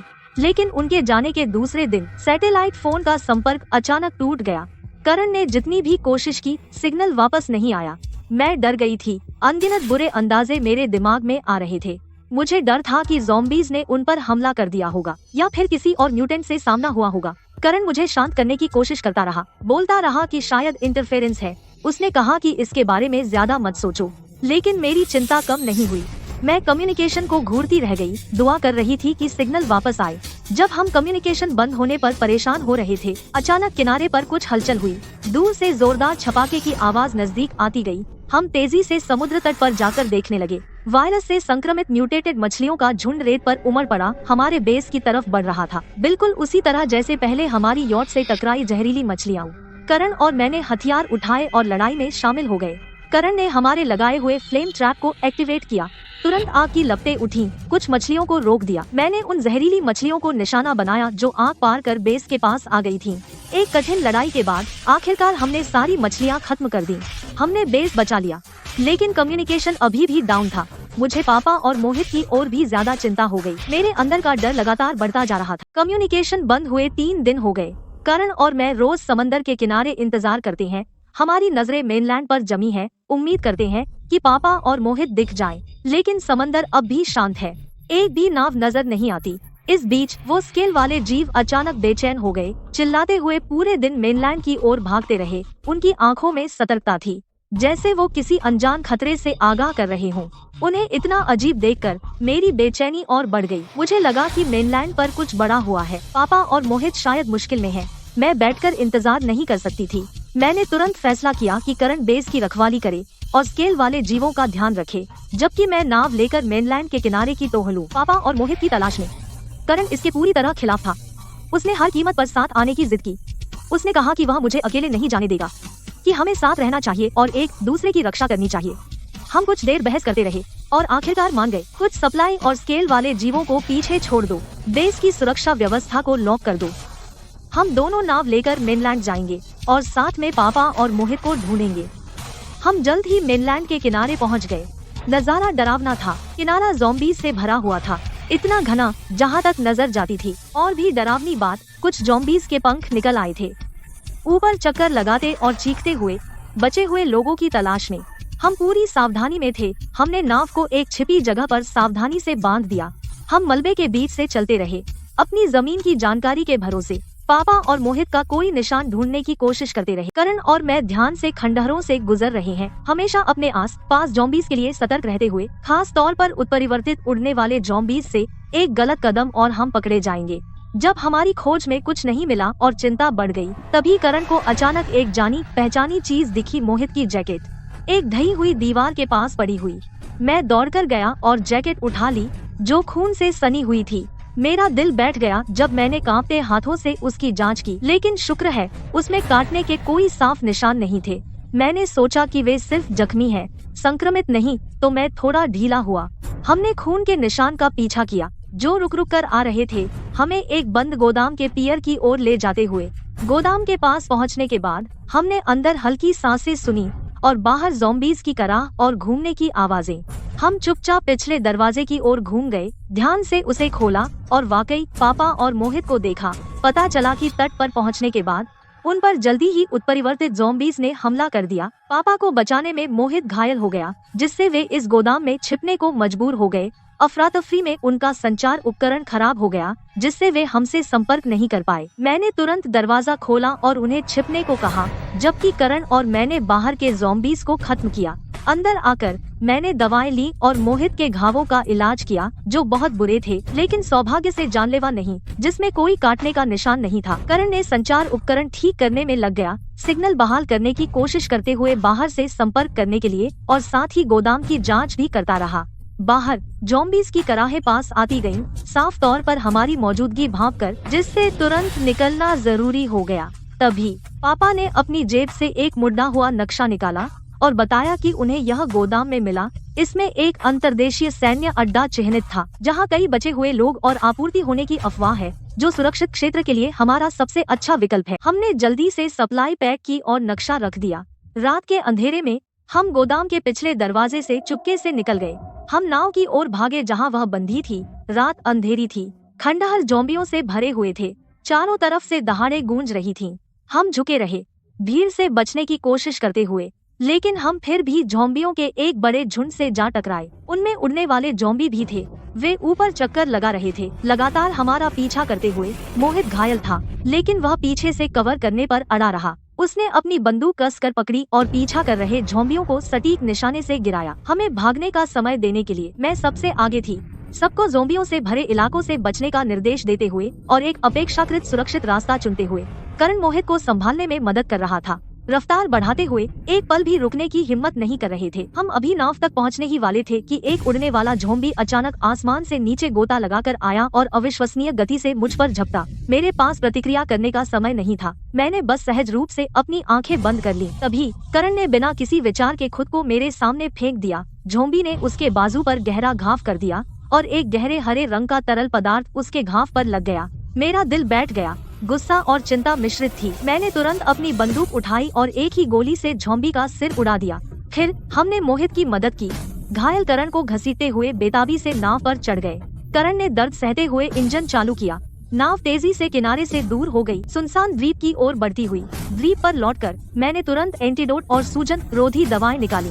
मैंने करण के घाव का इलाज किया। सौभाग्य से घाव में वायरस नहीं लगा था, बस एक सामान्य खरोंच थी। आखिरकार सबको राहत मिली। आराम के दौरान हमने चर्चा की और फैसला किया कि करण और मोहित के पूरी तरह ठीक होने तक इंतजार करेंगे और फिर सीधे उस अंतर्देशीय सैन्य बेस पर जाकर तलाश करेंगे। काफी दवाओं और अच्छी देखभाल से करण और मोहित के घाव भरने लगे। उनकी बाहों के जख्मों पर पपड़ी जमने लगी। वे फिर से सामान्य रूप से चल फिर सकते थे। इस बीच हम बेस ट्रिप के लिए सप्लाई तैयार करने में जुट गए। हमने गोला बारूद गिना, ताज़ा पानी भरा और दवाएं छांटी। हमने नाव का स्टोरेज पूरा भर दिया ताकि हमारे पास यात्रा के लिए पर्याप्त हो। ऐसा लगता था जैसे वे पपड़ीदार प्राणी जानते थे कि हम जा रहे हैं। वे हर दिन हमारी चौकी के आसपास मंडराते, जाने से इनकार करते। वे हमारे लिए ताज़ी गहरे समुद्र की मछलियाँ भी लाते और हमारे दरवाजे पर छोड़ जाते, जैसे वे हमें विदा कर रहे हों। उनकी कोमलता देखकर मुझे जाने का बहुत मन नहीं कर रहा था। उनके साथ इतने समय के बाद हम उन्हें दोस्त मानने लगे थे, लेकिन हमें कोई और सुरक्षित जगह ढूंढनी थी। मैं दिल ही दिल में उनकी संगत और सुरक्षा के लिए धन्यवाद दे सकती थी। करण बैकअप बोर्ड चेक करने और पतवार मजबूत करने में व्यस्त था। इंजन और नेविगेशन उपकरणों की जांच कर रहा था ताकि हम समुद्र में सुरक्षित रहें। उसने नाव पर कुछ मशीन गन भी लगाई। उसकी सुरक्षा बढ़ाने के लिए पापा ने वह नक्शा लिया जो हमें मिला था और सैन्य अड्डे तक के रूट की सावधानी पूर्वक योजना बनाई, उन खतरनाक पानी और ज़ोंबी इलाकों से बचते हुए जिनके बारे में हम जानते थे। सबसे दूर के रास्ते चुनते हुए जो हमें मिल सके। जाने से पहले रात हम कैंप फायर के आसपास बैठे। माहौल भारी लेकिन उम्मीद से भरा था। मैंने अपने पिछले जीवन के उस अड्डे की यादों के टुकड़े साझा किए, उन्हें वहाँ के खतरों से आगाह करते हुए, जैसे म्यूटेंट, ज़ोंबी झुंड और संसाधनों के लिए संघर्ष। मोहित ने सबको चौकस रहने को कहा, एक दूसरे की पीठ थामने और घबराने की नहीं, बस आदेशों का पालन करने को। अगली सुबह हमने उन पपड़ीदार प्राणियों को अलविदा कहा, अंतर्देशीय महाद्वीप के लिए रवाना हो गए, एक नई उत्तरजीविता यात्रा शुरू करते हुए। छोटी नाव नदी के मुहाने तक गई। हमने नाव छोड़ दी और किनारे पर आ गए। हम नदी के किनारे सैन्य बेस की ओर बढ़े। आसपास सब सूना था। सड़क के किनारे छोड़ी हुई गाड़ियां उलटी पड़ी थीं। हर जगह ज़ोंबी के अवशेष थे। हवा में सड़न की बदबू भरी हुई थी। कभी कभी कुछ ज़ोंबी घूमते दिखते थे। हम चुपचाप तालमेल से काम कर रहे थे। हमने बिना आवाज किए उन्हें जल्दी से खत्म कर दिया। अपने पिछले जन्म की यादों से मैं ज़ोंबी से भरे एक औद्योगिक क्षेत्र से बचकर निकल गया। मैं सबको दूर दराज के रास्तों पर ले गया, अनावश्यक टकराव को कम करते हुए। रास्ते घास से भरे हुए थे और अच्छी तरह छिपे हुए थे। करीब आधे दिन की पैदल चलने के बाद हम एक परित्यक्त घर पर पहुंचे और हल्की रोने की आवाज सुनी। हम पूरी तरह सतर्क हो गए। हमने हथियार कसकर पकड़ा और घर के पास गए। दरवाजा खोलने के बाद हमने कोने में एक छोटी सी आकृति को दुबका हुआ देखा। वह एक छोटी लड़की थी, शायद 5 या 6 साल की। उसके कपड़े फटे हुए थे। उसका चेहरा गंदगी और आंसुओं के निशानों से ढका हुआ था। जब उसने हमें देखा तो उसकी आंखों में डर भर गया और वह डरकर पीछे हट गई। उसने फुसफुसाकर हमसे विनती की कि हम उसे चोट न पहुंचाएं। पापा ने तुरंत अपना लहजा नरम कर लिया। उसने उसे धीरे से सांत्वना दी। हमें पता चला कि उसके माता पिता ज़ोंबी द्वारा मारे गए थे। वह यहाँ अकेली छिपी हुई थी। उसने कई दिनों से कुछ नहीं खाया था। दयालु हृदय वाले पापा ने देखा कि वह कितनी दयनीय थी और उसे अपने साथ ले जाने पर अड़ गए। उसने कहा कि हम उसे इस खतरनाक जगह पर अकेला नहीं छोड़ सकते। मुझे चिंता थी कि वह हमें धीमा कर देगी। वह अज्ञात खतरे भी ला सकती है, लेकिन उसकी बेबस आंखों को देखकर मैं उसे मरने के लिए छोड़ना बर्दाश्त नहीं कर सका। तो मैं मान गया। हमने छोटी लड़की का नाम लीना रखा, मतलब अतीत को याद रखना और वर्तमान को संजोना। रास्ते में सबने बारी बारी से लीना की देखभाल की। हमने उसे खाना और पानी दिया और उसका चेहरा साफ किया। लीना डरपोक थी लेकिन बहुत अच्छी थी। उसने धीरे धीरे अपनी सावधानी छोड़ दी। कभी कभी वह हमसे फुसफुसाकर बात करती थी। उसकी मौजूदगी रोशनी की एक किरण जैसी थी। इस सर्वनाश के कठोर और क्रूर सफर में उसने एक दुर्लभ गर्माहट जोड़ दी। हम लीना के साथ आगे बढ़ते रहे। बेस के करीब पहुंच रहे थे। रास्ते में और ज़ोंबीज थे और वे कहीं ज्यादा विकसित थे। कुछ ज़ोंबीज सख्त कड़े खोल से ढके थे। साधारण गोलियां तो सिर्फ सफेद निशान छोड़ती थीं, बिल्कुल भेद नहीं पाती थीं। उनकी रक्षा अविश्वसनीय थी। हम उनसे सीधे टकराने की हिम्मत नहीं करते थे। हम उनके चारों ओर सावधानी से निकल जाते थे। मोहित अपने सारे युद्ध अनुभव के साथ हमें जमीन का उपयोग ढाल के रूप में करने को कहा। उनके कमजोर स्थानों, आंखों और जोड़ों पर निशाना लगाओ। वे स्थान बख्तरबंद नहीं होते, हम वहीं वार करते। हम एक टीम की तरह चले, रास्ते में आने वाले ज़ोंबीज को मारते हुए, धीमी लेकिन स्थिर प्रगति। रास्ते में अपने पिछले जीवन की यादों का उपयोग करते हुए मुझे पहाड़ में एक छिपा हुआ परंकु दरवाजा कसकर बंद था। हमने मिलकर उसे तोड़ दिया। अंदर जो देखा उसने हमें रोमांचित कर दिया। अंदर कुछ रॉकेट लॉन्चर और ढेर सारा गोला बारूद था और भी ढेर सारा ब्लास्ट प्रूफ गियर। बेस तक पहुंचने के लिए ये हथियार हमारी सबसे बड़ी संपत्ति थे। इनके साथ हमारे पास उत्परिवर्तित ज़ोंबीज के खिलाफ और भी ज्यादा आत्मविश्वास था। करण ने जल्दी से एक रॉकेट लॉन्चर जोड़ लिया, पास में उत्परिवर्तित ज़ोंबीज के एक झुंड पर निशाना लगाया और बिना हिचकिचाए ट्रिगर दबा दिया। विस्फोट बहुत बड़ा था, तुरंत पूरे इलाके को आग के समुद्र में बदल दिया। दर्जनों ज़ोंबीज वही मौके पर नष्ट हो गए। उनके सख्त खोल उस विस्फोट के आगे टिक नहीं पाए। हमने मौके का फायदा उठाकर रफ्तार बढ़ा दी, लेकिन हम ज्यादा दूर नहीं गए थे कि अचानक खंडहरों से एक विशाल उत्परिवर्तित ज़ोंबी निकल आया। वह अजीब तरह से मजबूत था। वह परित्यक्त गाड़ियों को खिलौनों की तरह पलट सकता था। वह सीधा हमारी ओर दौड़ा। हम तुरंत एक भीषण लड़ाई में फंस गए। मैं शांत रहा और उसकी चालों का अध्ययन किया और पता चला कि उसकी आंखें ही एकमात्र कमजोर स्थान थीं। मैंने सबको बताने के लिए चिल्लाया। मोहित ने जल्दी से लॉन्चर का कोण समायोजित किया, उसकी आंख पर निशाना लगाया। उसने बिना हिचकिचाए गोली चलाई और निशाना बिल्कुल सही लगा। विशाल उत्परिवर्तित ज़ोंबी ने एक खून जमा देने वाली दहाड़ लगाई। वह जमीन पर गिर गया और निश्चल पड़ा रहा। हमने राहत की सांस ली, अपनी सांसें संभाली, फिर बेस की ओर बढ़ गए। एक लंबी और खतरनाक यात्रा के बाद हम आखिरकार सैन्य बेस पर पहुंच गए। बेस का गेट कसकर बंद था। ऊंची दीवारों पर रक्षात्मक किलेबंदी की गई थी। हर जगह कांटेदार तार उलझे हुए थे। दीवारों के अंदर हम बचे हुए लोगों को हिलते डुलते देख सकते थे। गार्ड गश्त कर रहे थे, पूरी तरह सतर्क। यहाँ की रक्षा सुविधाएं अच्छी तरह से स्थापित हैं, दूसरी जगहों से निश्चित रूप से सुरक्षित। दुश्मन समझे जाने से बचने के लिए मैंने सबको पास के खंडहरों के पीछे छिपने को कहा। मैं अकेली आगे बढ़ी और आवाज लगाई। मैंने उन्हें बताया कि हम कौन हैं और क्यों आए हैं। मैंने कहा कि हम शरण चाहते हैं और सुरक्षित क्षेत्रों के बारे में भी जानना चाहते हैं। जब बेस के गार्डों ने यह सुना, उन्होंने तुरंत सावधानी से मुझ पर निशाना साधा। उन्होंने काफी देर तक ध्यान से देखा। रेडियो पर रिपोर्ट करने के बाद आखिरकार उन्होंने गेट खोला और हमें अंदर जाने दिया। अंदर सब कुछ व्यवस्थित था। सैकड़ों बचे हुए लोग थे, ज्यादातर बुजुर्ग, महिलाएं और बच्चे। स्वस्थ लोगों ने रक्षक दल बनाया था। बेस की रक्षा के प्रभारी थे। बेस कमांडर एक सेवानिवृत्त अधिकारी थे। जब उन्हें पता चला कि पापा और मोहित भी पूर्व सैनिक हैं, उन्होंने हमारा बहुत गर्मजोशी से स्वागत किया। उन्होंने हमारे लिए अस्थायी आवास की व्यवस्था की। कमांडर ने कहा कि आपूर्ति पर्याप्त है, एक मजबूत रक्षा प्रणाली और चिकित्सा सुविधाओं के साथ तो फिलहाल यह सुरक्षित था। लेकिन फिर उनका लहजा गंभीर हो गया। उन्होंने कहा कि बेस पर हाल ही में बार बार उत्परिवर्तित हमले हुए हैं और उन्हें भारी नुकसान उठाना पड़ा। मैंने पूछा कि क्या समुद्र में जाने की कोई योजना है। आखिरकार वह यॉट ही हमारा अंतिम घर था।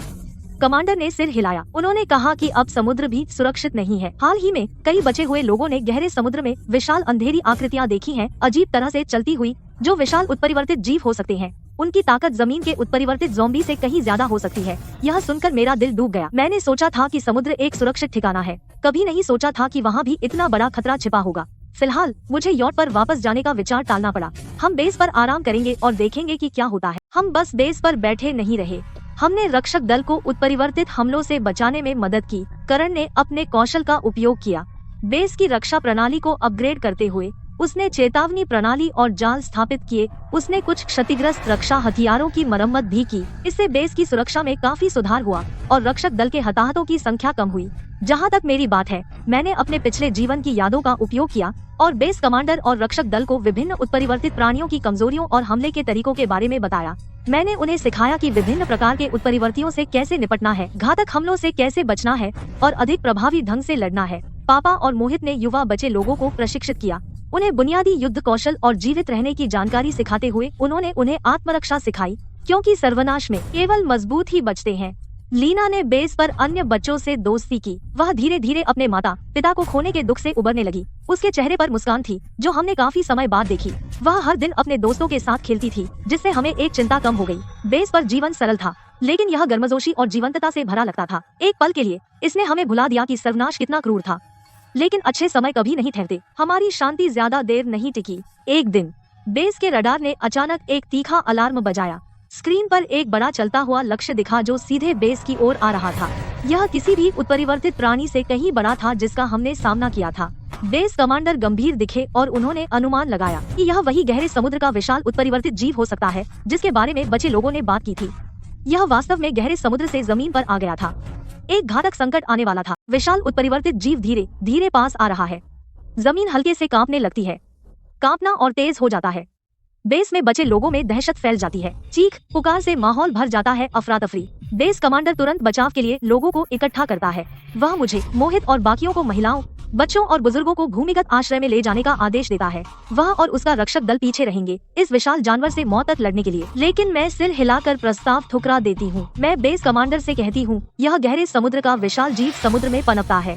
जमीन इसकी मजबूती नहीं है, साथ ही यह बहुत बड़ा है और आसानी से दिख जाता है। घबराकर पीछे हटने के बजाय हमें बेस की सुरक्षा व्यवस्था का उपयोग करके इससे लड़ना चाहिए। अगर हम अपनी फायर पावर एक जगह केंद्रित करें तो शायद हम कामयाब हो सकते हैं। मोहित और करण सहमत होते हैं। वे मेरे साथ रुकने और लड़ने को तैयार हैं। पापा आगे आते हैं। वह बाकी स्वस्थ बचे लोगों को ले जाते हैं। बेस की दीवारों को मजबूत करने और गोला बारूद और आपूर्ति लाने के लिए वे अंतिम रक्षात्मक तैयारियां पूरी करते हैं। करण जल्दी से रक्षात्मक हथियारों को समायोजित करता है। वह सुनिश्चित करता है कि सभी ऑटोकेनन और रॉकेट लॉन्चर काम कर रहे हैं। मोहित और मैं जिम्मेदारियां बांट लेते हैं। मोहित रक्षक दल की कमान संभालता है। मैं जीव की हरकतों पर नजर रखती हूँ और उसकी कमजोर जगह ढूंढती हूँ। जल्द ही विशाल उत्परिवर्तित जीव बेस गेट पर आ जाता है। यह बहुत बड़ा है, एक छोटे पहाड़ जैसा। यह मोटी स्केल से ढका हुआ है। इसके सिर पर दो बड़ी बड़ी आंखें हैं। वे ठंडी रोशनी से चमकती हैं। जैसे ही यह पास आता है, यह अपने बड़े बड़े टेंटेकल्स को बेस की दीवारों पर पटकता है। मजबूत दीवार बड़े बड़े टुकड़ों में टूट जाती है। मलबा चारों ओर उड़ता है जब रक्षक दल गोलीबारी शुरू करता है।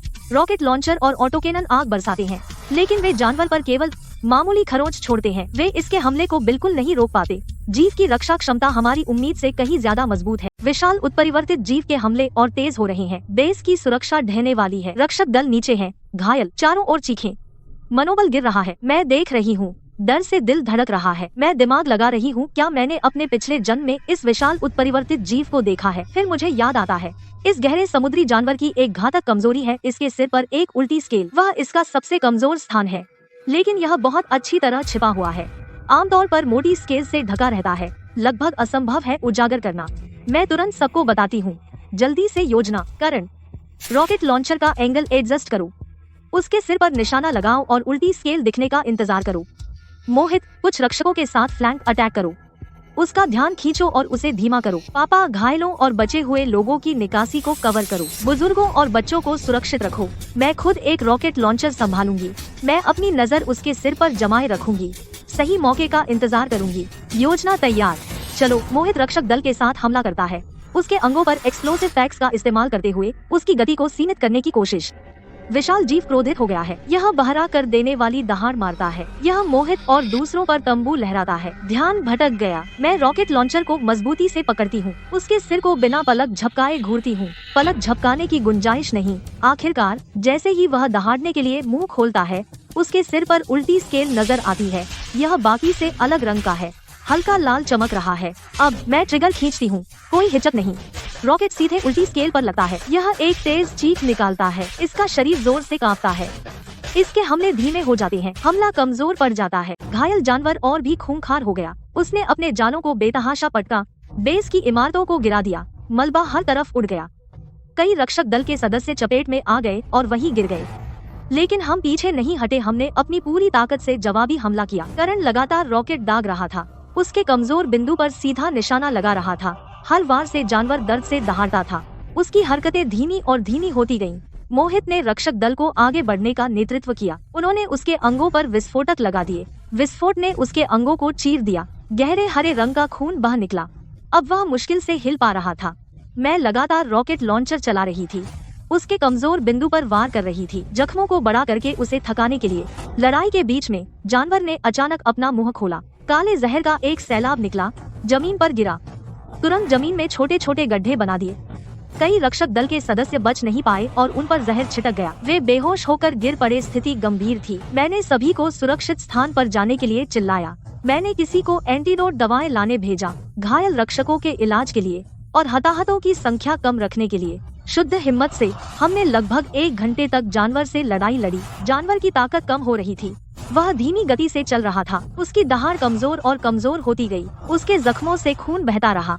आखिरकार वह हार गया। वह बेजान होकर जमीन पर गिर पड़ा। गिरे हुए जानवर को देखते हुए हम थककर जमीन पर गिर गए, चोटिल लेकिन बेहद खुश।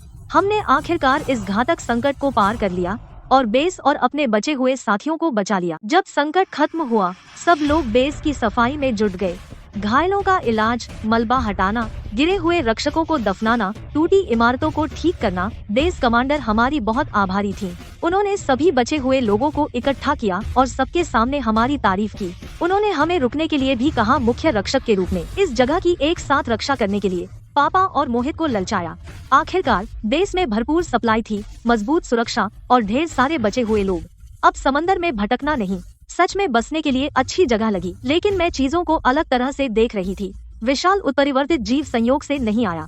वह गहरे समंदर से जमीन पर आ सकता है, जिसका मतलब है कि समंदर के म्यूटेंट पहले से जमीन पर फैल रहे हैं और इससे भी ज्यादा मजबूत म्यूटेंट आएंगे। जमीन पूरी तरह से सुरक्षित नहीं है। मुझे हमेशा लगता था कि हमारा सुपरयार्ड किला सबसे सुरक्षित घर है। बेशक समंदर में भी खतरे हैं, लेकिन हम आजादी से चल सकते हैं और खतरनाक इलाकों से बच सकते हैं। और सुपरयार्ड की रक्षा प्रणाली को कई बार अपग्रेड किया गया है, जो ज्यादातर खतरों से निपटने के लिए काफी है। करण मेरे साथ था। उसने सुझाव दिया कि हम उन बचे हुए लोगों को सुपरयार्ड पर ले जाएं जो हमारे साथ आना चाहते हैं और एक समुद्री बचाव बेस बनाएं, जमीन के झगड़ों और खतरों से दूर। बातचीत के बाद हमने सुपरयार्ड पर वापस जाने का फैसला किया। जब बेस कमांडर ने हमारा फैसला सुना, वह थोड़ी निराश हुई लेकिन समझ गयी। उन्होंने हमारे लिए ढेर सारी सप्लाई, दवाएं और हथियार तैयार किए। उन्होंने 20 कुशल बचे हुए लोगों को भी चुना, जिनमें मैकेनिक, डॉक्टर और किसान शामिल थे। वे हमारे साथ समंदर में आने के लिए राजी हो गए, समुद्री बचाव बेस बनाने में मदद करने के लिए। हम 20 बचे हुए लोगों को लाए और उस सुनसान द्वीप पर वापस चले गए। दूर से हमने उन पपड़ीदार जीवों को किनारे पर मंडराते देखा। जब उन्होंने हमारा पोत देखा, वे उत्साहित और मिलनसार होकर हमारी ओर तैरने लगे। वे पोत के चारों ओर चक्कर लगाते रहे, जैसे हमारा स्वागत कर रहे हों। उन्हें देखकर मेरा दिल गर्म हो गया। मुझे खुशी है कि वे आस पास ही रहे। हमने कुछ दिनों के लिए उस सुनसान द्वीप पर आराम करने का फैसला किया। यॉट पर वापस जाने से पहले करण ने मैकेनिकल स्किल्स वाले कुछ बचे हुए लोगों को ले जाकर यॉट और छोटी नावों की पूरी जांच की। उन्होंने खराब पार्ट्स बदले ताकि सभी पोत समुद्र के लायक हों। पापा और मोहित बाकी बचे हुए लोगों को ले गए द्वीप बेस को मजबूत करने, अस्थायी आश्रय बनाने और एक सुरक्षित क्षेत्र साफ करने। इस बीच उन्होंने उन्हें हथियार चलाने का प्रशिक्षण दिया।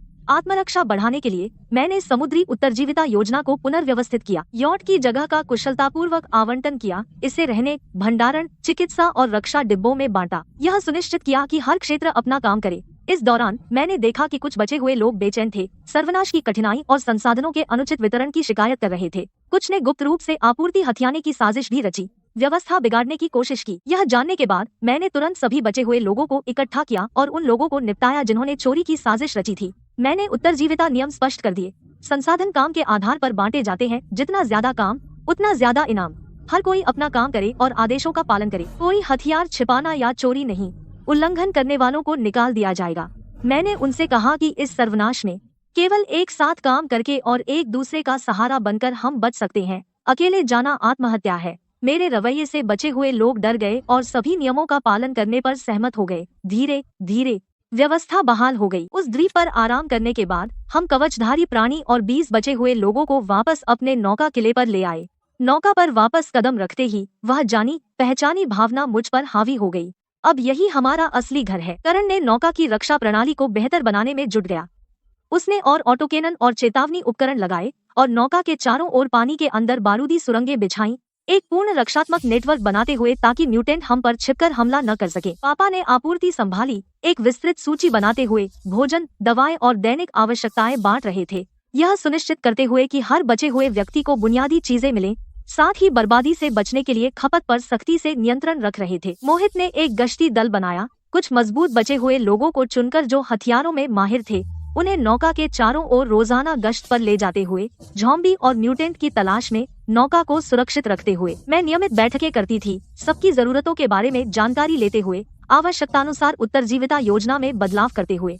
इस बीच मैंने सबको खाने योग्य समुद्री जीव और जंगली साग पहचानना सिखाया, जल विलवणीकरण यंत्र का उपयोग समझाया, हमें और अधिक आत्मनिर्भर बनने में मदद करते हुए, संग्रहित आपूर्ति पर हमारी निर्भरता कम करते हुए। कवचधारी प्राणी नौका के चारों ओर तैरता रहता था, हमारा समुद्री रक्षक बन गया। जब भी उसे कुछ गलत लगता, वह चेतावनी देने के लिए फुफकारता था। सबके साथ मिलकर काम करने से नौका किला धीरे धीरे पटरी पर आ गया। हर किसी ने अपना हिस्सा निभाया और एक टीम के रूप में काम किया, बिना किसी लड़ाई या अव्यवस्था के। यह सर्वनाश में एक दुर्लभ सुरक्षित स्थान बन गया, हम सबकी रक्षा करता हो। नौका दिनों से समुद्र में आसानी से चल रही थी, हमें समुद्र में जीवन की आदत हो गई थी। मछली पकड़ना, पौधे लगाना, उपकरण ठीक करना, पहरा देना, हर दिन सरल लेकिन शांतिपूर्ण। करण और मैं दिन रात साथ थे। वह हमेशा तब आता जब मुझे उसकी सबसे ज्यादा जरूरत होती। वह चुपचाप मेरा बोझ बांटता, मुझे सुरक्षित रखता। एक के बाद एक संकट के दौरान हम एक दूसरे की मदद करते थे और हमारा रिश्ता मजबूत होता गया। उस शाम सूर्यास्त ने समुद्र को चमक से रंग दिया। करण मुझे डेक पर ले गया और अपनी भावनाएं बताईं। उसकी आंखें सच्ची और दृढ़ थीं। उसने अपना दिल खोलकर बताया कि वह कैसा महसूस करता है। मैंने उसकी ओर देखा, मैं इतनी भावुक हो गई कि बिना सोचे समझे हाँ कह दिया। जब यह खबर फैली, पापा और मोहित हमारे लिए खुश थे। बाकी सभी बचे हुए लोगों ने शुभकामनाएं भेजी। इस क्रूर प्रलय में इस सच्चे प्यार ने सबका दिल गर्म कर दिया।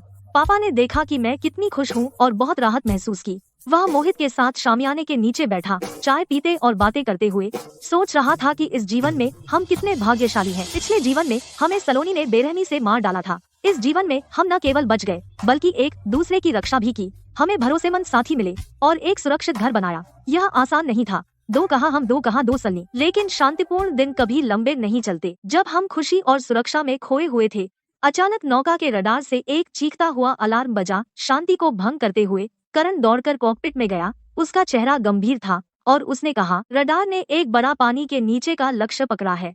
यह बहुत तेजी से बढ़ रहा है, सीधा हमारी ओर। इसका आकार उस गहरे समुद्र के विशाल उत्परिवर्तित जीव से भी बड़ा है जिसका हमने पहले सामना किया था। यह संभवतः एक और शक्तिशाली उत्परिवर्तित जीव है। एक नया संकट हम पर आ पड़ा है। गहरे समुद्र का विशाल उत्परिवर्तित जीव नौका के नीचे से तेजी से निकला और जोर से पतवार पर हमला करने लगा। नौका जोर से हिल गई, डेक पर रखी चीजें गिरने लगीं, केबिन के कुछ हिस्से क्षतिग्रस्त हो गए, समुद्र का पानी दरारों से अंदर घुसने लगा और हालात गंभीर हो गए। मैंने तुरंत खुद को संभाला और सभी को आपातकालीन उपाय शुरू करने का निर्देश दिया। साफ कार्य विभाजन। सबने नुकसान कम करने के लिए अपनी भूमिका निभाई। करण ने कुछ मैकेनिकों को पकड़ा और क्षतिग्रस्त केबिन में भाग गया रिसाव ठीक करने और इनटेक वाल्व बंद करने के लिए। इस बीच उन्होंने इंजन और नेविगेशन उपकरणों की जांच की, यह सुनिश्चित करने के लिए कि नौका चालू है। मोहित ने गश्ती दल का नेतृत्व किया और सभी ऑटोकेनन और पानी के नीचे की खदानें चालू कर दी। उन्होंने उस जीव पर गोलीबारी शुरू कर दी। उसे रोकने और मरम्मत के लिए समय निकालने के लिए पापा ने बचे हुए लोगों को इकट्ठा किया। बुजुर्गों, महिलाओं और बच्चों को मध्य डेक पर सुरक्षित केबिन में ले जाने के लिए उन्होंने बाढ़ और दुर्घटनाओं को रोकने के लिए दरवाजों को मजबूत किया। मैं कॉकपिट में खड़ी थी, अपने पिछले जीवन की यादों पर भरोसा करते हुए इस विशाल जीव के बारे में जानकारी याद करने के लिए। इस बीच मैं रडार स्क्रीन पर नजर रख रही थी, उसके हमले के पैटर्न का अध्ययन कर रही थी और कोई कमजोरी ढूंढ रही थी। जीव के हमले और भी भयंकर हो गए। नौका की रक्षा प्रणाली बिखरने की कगार पर थी। पानी के नीचे की खदानें और ऑटोकेनन केवल अस्थायी रूप से उसे धीमा कर सकते थे, वे घातक नुकसान नहीं पहुंचा सकते थे। समुद्र का पानी केबिन में लगातार घुसता रहा। मरम्मत नुकसान के साथ तालमेल नहीं बिठा पा रही थी। नौका किसी भी पल पलटने के खतरे में थी। मुझे पता था हमें जल्दी से जीव की कमजोरी ढूंढनी थी और घातक प्रहार करना था, वरना हम सब समुद्र की तलहटी में पहुंच जाएंगे। मैं रडार से चिपकी हुई हूँ, जानवर की हर हरकत पर नजर रख रही हूँ। हर बार जब वह पतवार से टकराता है तो सांस लेने के लिए ऊपर आता है। हर सांस लगभग 15 सेकंड तक चलती है और उस पल उसका सिर पानी के ऊपर पूरी तरह से खुला होता है और मैंने देखा कि उसकी आंखों के चारों ओर नरम त्वचा का एक हिस्सा है। वहाँ मोटे स्केल नहीं है और रंग बाकी से अलग है। यही उसकी कमजोर जगह होनी चाहिए।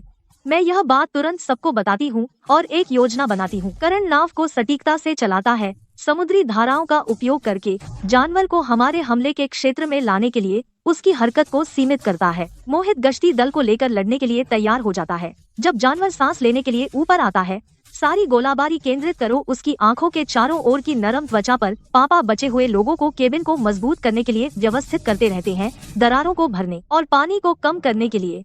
मैं रॉकेट लॉन्चर चलाऊंगी, सही पल की प्रतीक्षा कर रही हूँ अंतिम प्रहार करने के लिए।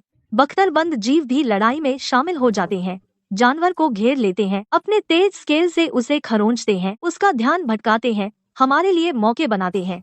हर कोई अपनी भूमिका निभाता है, पूरी तालमेल के साथ, योजना का कदम दर कदम पालन करते हुए। करण धाराओं के साथ नाव चलाता है, जानवर को लक्ष्य क्षेत्र में ले जाता है। सब कुछ योजना के अनुसार हो रहा है, सब अपनी जगह पर है, बिल्कुल जैसा हमने प्लान किया था। पानी पर नजर रखो और फिर वह विशाल जानवर सांस लेने के लिए ऊपर आता है। उसका बड़ा सिर पानी से ऊपर उठता है, उसकी आंखों के आसपास की मुलायम त्वचा साफ दिख रही है। मोहित तुरंत फायर करने का आदेश देता है और ऑटोकेनन और बंदूकें दाग दी जाती हैं। आग की बाढ़ जानवर के कमजोर स्थान पर बरसती है, घाव से गहरा हरा खून बहने लगता है, समुद्र को लाल कर देता है। जानवर पागल हो जाता है। यह एक ऐसी दहाड़ मारता है जो आसमान को चीर देती है। अपनी तंबू लहराते हुए यह उन्माद से नौका पर हमला करता है। यह बदला लेने के लिए नौका से टकराने की कोशिश कर रहा है। मैं उस पल को पकड़ लेती हूँ। मैं रॉकेट लॉन्चर को निशाना लगाती हूँ, उसकी आंखों के आसपास के घावों पर निशाना साधती हूँ और बिना किसी हिचक के ट्रिगर दबा देती हूँ। रॉकेट निशाने पर लगता है, जानवर की दहाड़ तुरंत शांत हो जाती है, उसका शरीर जोर से कांपने लगता है। धीरे धीरे उसकी ताकत कम होती है और वह डूब जाता है। जब हम सोचते हैं कि खतरा टल गया है और हम आराम करने वाले होते हैं, जानवर अचानक एक हताश पलटवार करता है। अपनी सारी ताकत इकट्ठा करके वह एक विशाल तंबू निकालता है। वह नौका के पतवार के चारों ओर कसकर लिपट जाता है, नौका को पलटने की कोशिश करता है। नौका जोर से हिलने लगती है, पहले से कहीं ज्यादा हिंसक तरीके से। कुछ बचे लोग अपना संतुलन खोकर गिर जाते हैं। केबिन में दरार चौड़ी हो जाती है, समुद्र का पानी अंदर घुस आता है और स्थिति फिर से गंभीर हो जाती है। मेरा दिल बैठ जाता है। मैं सबको शांत रहने के लिए चिल्लाती हूँ और योजना के अनुसार चलते रहने के लिए। हम सब जानते हैं कि यह जानवर की आखिरी सांस है।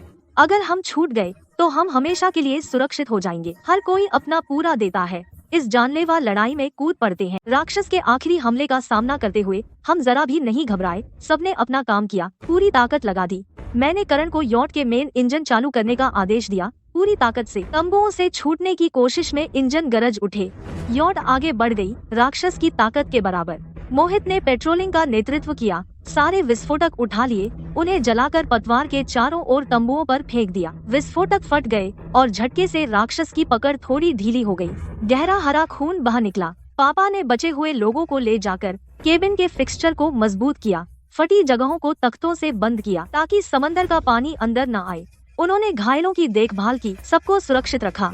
स्केल वाले जीव उग्र हो गए, राक्षस के घावों और तंबुओं पर हमला करते हुए, अपने नुकीले स्केलों से उसे चीरते हुए उसके घावों को बढ़ाकर उसकी ताकत खत्म कर दी। मैं राक्षस की हरकतों पर नजर रखे हुए थी और जैसे ही मैंने एक तंबू को ढीला होते देखा, मैंने करण से कहा कि इंजन पूरी ताकत से चला दे और छूट जाओ। दिल दहलाने वाली जद्दोजहद के बाद राक्षस के तंबुओं ने आखिरकार यॉट को छोड़ दिया। उसकी बॉडी ने जवाब दे दिया और धीरे धीरे समंदर की सतह पर गिर गया, बेजान नीचे डूबता हुआ। हमने उस जगह को देखा जहां वह गायब हुआ और आखिरकार सांस ली। थके हारे हम डेक पर गिर पड़े, बुरी तरह से घायल लेकिन जिंदा। यॉट काफी क्षतिग्रस्त हो गई थी और हमारा कुछ सामान भी खो गया, लेकिन शुक्र है किसी को चोट नहीं आई। कुल मिलाकर हम बच गए। संकट हल होने के बाद हमने बिल्कुल आराम नहीं किया। हम तुरंत नौका की मरम्मत में लग गए।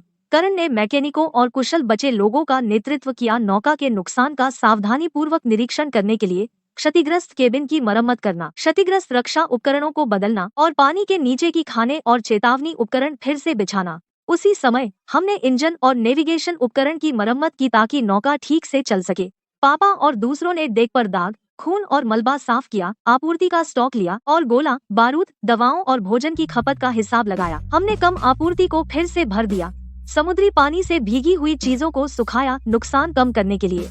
मोहित ने गश्त का नेतृत्व किया, एक छोटी नाव में नौका के चक्कर लगाते हुए, अन्य उत्परिवर्ती जीवों के किसी भी संकेत की जांच करते हुए, सागर के सुरक्षित होने को सुनिश्चित करने के बाद वे राहत महसूस करते हुए वापस आए। मैं केबिन में रही, डरे हुए बचे लोगों को शांत करती रही, खासकर बुजुर्गों और बच्चों को धैर्यपूर्वक उन्हें आश्वस्त करती रही। मैंने सभी को बताया कि संकट खत्म हो गया है ताकि उनके मन को शांति मिले। उसी समय मैंने घायल बचे लोगों के घावों का इलाज किया और उनके स्वास्थ्य लाभ की जांच की।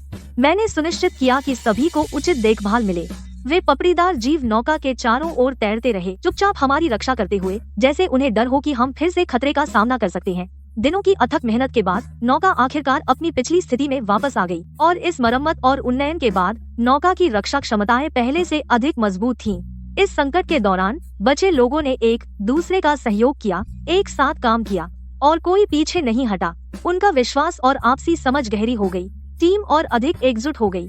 यह एकता हमें सर्वनाश के अज्ञात खतरों का सामना करने का अधिक आत्मविश्वास देती है। यॉट ठीक करने के बाद मैं टीम को लेकर सामान से भरे सागर की ओर चल पड़ी। सामान से भरे सागर की ओर रवाना होने के लिए अपने पिछले जीवन से मुझे याद है कि इस सागर के पास कुछ द्वीप है। इस सागर के पास कुछ द्वीप है। द्वीपों में जंगली बेरी, जंगली साग और ताज़ा पानी है और आसपास के सागर में मछलियाँ बहुत है। हमें छोड़े हुए पोत भी मिल सकते हैं और सामान मिल सकता है और सामान ले सकते हैं। हम यहाँ स्टॉक करेंगे ताकि अपनी समुद्री उत्तरजीविता प्रणाली को मजबूत कर सकें। हमारी समुद्री उत्तरजीविता प्रणाली को मजबूत करने के लिए जब हम पहुँचे, सब बंट गए। हमने सामान इकट्ठा करना शुरू कर दिया। करण ने बचे हुए लोगों के एक समूह का नेतृत्व किया। एक छोटी नाव लेकर पास के एक द्वीप पर गया। एक छोटी नाव लेकर पास के एक द्वीप पर जंगली बेरी, जंगली साग और ताज़ा पानी खोजने के लिए करण की टीम ने द्वीप पर और संसाधनों और खतरों की तलाश की। मोहित ने सागर की निगरानी के लिए एक गश्ती दल का नेतृत्व किया, जॉम्बी और म्यूटेंट के हमलों से बचाव करते हुए और आपूर्ति टीम को सुरक्षित रखना। पापा और मैंने बाकी बचे हुए लोगों को समुद्र में मछली पकड़ने के लिए ले गए। समुद्र में मछली पकड़ने के लिए जाल और मछली पकड़ने के उपकरण का उपयोग करते हुए हमने अपने भोजन भंडार के लिए बहुत सारा समुद्री जीवन इकट्ठा किया। जब हम मछली पकड़ रहे थे, दूर एक परित्यक्त मालवाहक जहाज ने हमारा ध्यान खींचा। हमने एक छोटी नाव पकड़ी और उसमें तुरंत सवार हो गए। अंदर जो देखा उसने हमें चौंका दिया। उस मालवाहक जहाज में ढेर सारी दैनिक आवश्यकताएं, उपकरण और कपड़े थे, साथ ही बहुत सारा एक्सपायरी न हुआ डिब्बाबंद खाना था। हमने जल्दी से सबको उस मालवाहक जहाज से सारा सामान यॉट पर ले जाने को कहा। मालवाहक जहाज से सारा सामान यॉट पर ले जाने के लिए, हमारे भंडार को फिर से भरने के लिए। इसी बीच हमें भंडार कक्ष में सब्जियों के बीजों के बक्से मिले, आम किस्म के, जैसे पत्ता गोभी, मूली और साग। उन बीजों ने एक विचार दिया। मैंने ऊपरी डेक पर एक ग्रीन हाउस बनाने का फैसला किया, सब्जियां उगाने और आत्मनिर्भर बनने के लिए। भंडारित सामान और समुद्री संसाधनों पर हमारी निर्भरता कम करते हुए और समुद्र पर हमारे जीवन को और अधिक स्थिर बनाना। ग्रीन हाउस जो नाव के ऊपर डेक पर था, तेजी से जल गया। हमने ऊपर डेक पर एक जगह साफ की, एक साधारण ग्रीन हाउस टेंट लगाया, पॉटिंग मिट्टी बिछाई और सावधानी से वो सब्जियों के बीज बोए जो हमने जुटाए थे। हर दिन हम में से कुछ लोग उन बीजों की देखभाल करते थे, पानी देना, खाद डालना, ग्रीन हाउस में तापमान और नमी को ठीक करना। हमने जीवन के इन कीमती संकेतों को संभाला। कुछ ही समय में सब्जियों के बीज अंकुरित हो गए। छोटे छोटे हरे अंकुर मिट्टी से बाहर निकले। इन जीवंत पौधों को देखकर सबके दिल में उम्मीद जाग गई। यह सिर्फ कुछ सब्जियां नहीं थीं, यह सर्वनाश में हमारी दृढ़ जीवित रहने की निशानी था। कल का एक वादा। मैंने समूह का नेतृत्व किया। हमारी समुद्री उत्तरजीविता प्रणाली को उन्नत करने के लिए ग्रीन हाउस हमें सब्जियां देता था, जल विलवणीकरण यंत्र ताज़ा पानी देता रहता था, शक्तिशाली रक्षा प्रणाली खतरों को दूर रखती थी और गश्ती दल हर दिन पहरा देते थे। सबका एक काम था, कुछ बोते थे, कुछ मछली पकड़ते, कुछ उपकरण ठीक करते और कुछ बीमारों की देखभाल करते। हम सब इस बड़े परिवार के लिए योगदान देते थे। हमने मिलकर काम किया, सहज और स्थिर। करण और मैं डेक पर साथ साथ खड़े थे, शांत समुद्र को देखते हुए, सबको व्यस्त लेकिन शांत देख रहे थे, सुरक्षित महसूस कर रहे थे। पापा और मोहित छतरी के नीचे बैठे चाय पी रहे थे, बातें कर रहे थे, चेहरे पर वो आराम भरी मुस्कान जो हमने बहुत दिनों में नहीं देखी थी। वो बख्तरबंद जीव नाव के चारों ओर तैरते थे, हमारे साथ सद्भाव से रहते थे और हमारे करीबी दोस्त बन गए। सर्वनाश खत्म नहीं हुआ था और खतरा कभी भी आ सकता था, लेकिन हमारे पास एक दूसरे की रक्षा करने की ताकत और एक सुरक्षित घर था।